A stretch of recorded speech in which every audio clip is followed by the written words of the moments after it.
Stave 3. The second of the three spirits. Awakening in the middle of a prodigiously tough snore and sitting up in bed to get his thoughts together, Scrooge had no occasion to be told that the bell was again upon the stroke of 1.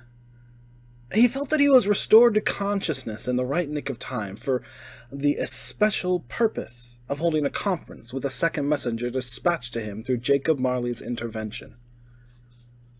But finding that he turned uncomfortably cold when he began to wonder which of his curtains this new spectre would draw back, he put them every one aside with his own hands, and, lying down again, established a sharp lookout all round the bed. For he wished to challenge the spirit on the moment of its appearance, and did not wish to be taken by surprise and made nervous. Gentlemen of the free and easy sort, who plume themselves on being acquainted with a move or two, and being usually equal to the time of day, express the wide range of their capacity for adventures by observing that they are good for anything from pitch and toss to manslaughter, between which opposite extremes, no doubt, there lies a tolerably wide and comprehensive range of subjects.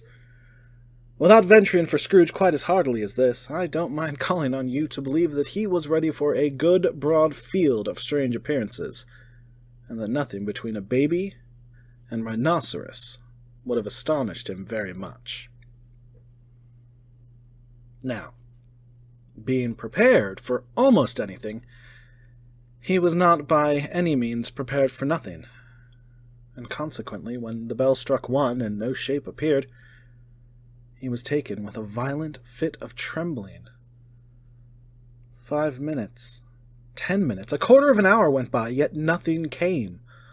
All this time he lay upon his bed, the very core and center of a blaze of ruddy light, which streamed upon it when the clock proclaimed the hour, and which, being only light, was more alarming than a dozen ghosts, as he was powerless to make out what it meant or would be at, and was sometimes apprehensive that he might be, at that very moment, an interesting case of spontaneous combustion, without having the consolation of knowing it. At last, however, he began to think, as you or I would have thought at first, for it is always the person not in the predicament who knows what ought to have been done in it, and would unquestionably have done it too.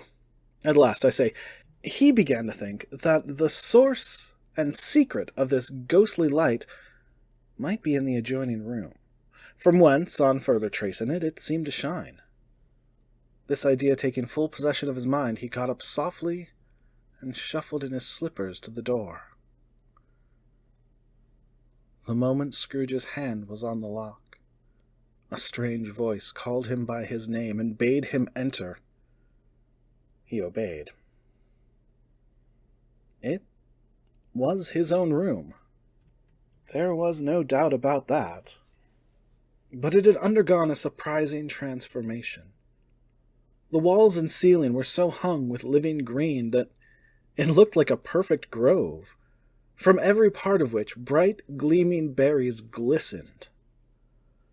The crisp leaves of holly, mistletoe, and ivy reflected back the light, as if so many little mirrors had been scattered there, and such a mighty blaze went roaring up the chimney as that dull petrification of a hearth had never known in Scrooge's time, or Marley's, or for many and many a winter season gone. Heaped up on the floor, to form a kind of throne, were turkeys, geese, game, poultry, brawn, great joints of meat, sucking pigs, long wreaths of sausages, mince pies, plum puddings, barrels of oysters, red-hot chestnuts, cherry-cheeked apples, juicy oranges, luscious pears, immense twelfth cakes, and seething bowls of punch that made the chamber dim with their delicious steam. In easy state upon this couch there sat a jolly giant, glorious to see, who bore a glowing torch, in shape not unlike Plenty's horn, and held it up, high up, to shed its light on Scrooge as he came peeping round to the door. "Come in!" exclaimed the ghost. "Come in and know me better, man." Scrooge entered timidly and hung his head before the spirit. He was not the dogged Scrooge he had been, and though the spirit's eyes were clear and kind, he did not like to meet them. "I am the ghost of Christmas Present," said the spirit. "Look upon me." Scrooge reverently did so. It was clothed in one simple green robe, or mantle, bordered with white fur. The garment hung so loosely on the figure that its capacious breast was bare, as if disdaining to be warded or concealed by any artifice. Its feet, observable beneath the ample folds of the garment, were also bare, and on its head it wore no other covering than a holly wreath, set here and there with shining icicles.